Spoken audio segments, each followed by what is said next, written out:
మీకు ఫ్రైకి కావాల్సిన రెమెడీస్ చూపిస్తాను చూడండి. ఇలా చక్కగా బంగాళదుంపలు కట్ చేసుకోవాలి.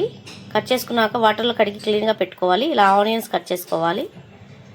తర్వాత ఇలా బాండీ వేడి చేసుకోవాలి ఫ్రెండ్స్. దీని తర్వాత ఆనియన్స్ వేగడానికి ఇలా మూత పెట్టుకోవాలండి. వేగిన తర్వాత ఇలా చక్కగా బంగాళదుంపలు వేసుకోవాలి. నేను ముందే క్లీన్ చేసి పెట్టుకున్నానండి. ఇవి ఇలా క్లీన్ చేసుకొని వేసాను.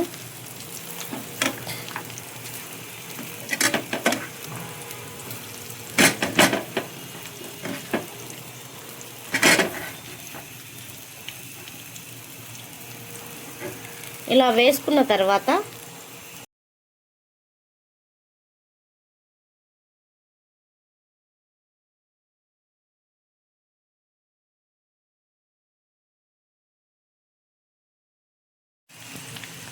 సాల్ట్ వేసుకున్న తర్వాత పసుపు వేసుకోవాలి ఫ్రెండ్స్. పసుపు తగినంత వేసుకోవచ్చు. టర్మరిక్ అంటే ఇది యాంటీబయాటిక్ కాబట్టి ఎంతైనా వేసుకోవచ్చు.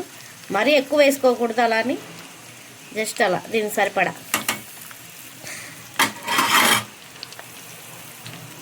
తర్వాత దీన్ని ఒకసారి కలుపుకోవాలి ఇలాగా.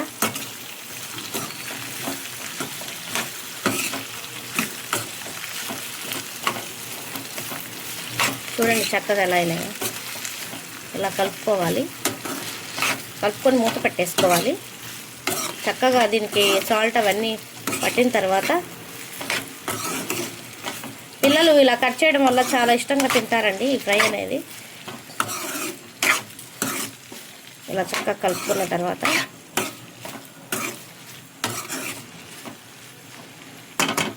మూత పెట్టేసుకోవాలి. ఇలాగా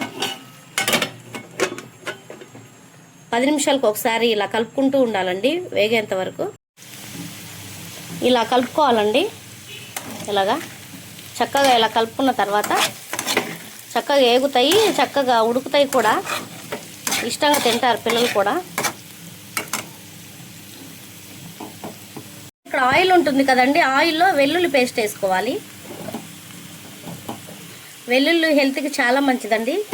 ఇలా చక్కగా రోట్లో నూరుకొని ఇలా వేసుకున్న తర్వాత దీన్ని ఇలా ఆయిల్ ఉంటుంది కదా, ఈ ఆయిల్లో ఇలా ఇలా కలుపుకోవాలి.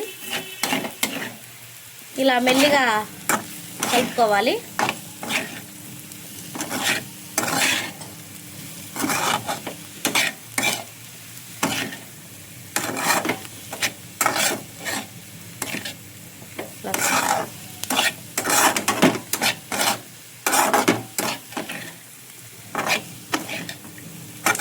ఇది కలుపుకొని కానీ చపాతీలకు కానీ చాలా బాగుంటుంది తినడానికి కూడా. పిల్లలు చాలా ఎక్కువగా ఇష్టపడతారు ఇలా చేయడం వల్ల. చక్కగా మగ్గుతుంది అండ్ బాగుంటుందండి ఇలా చేసుకోవడం వల్ల ఫ్రై. ఉప్పు సరిపడిందో లేదో చూసుకొని మళ్ళీ వేసుకోవచ్చు. ఇలా ఇదిగోండి ఇలా ఉంది కదా, ఇలా చక్కగా.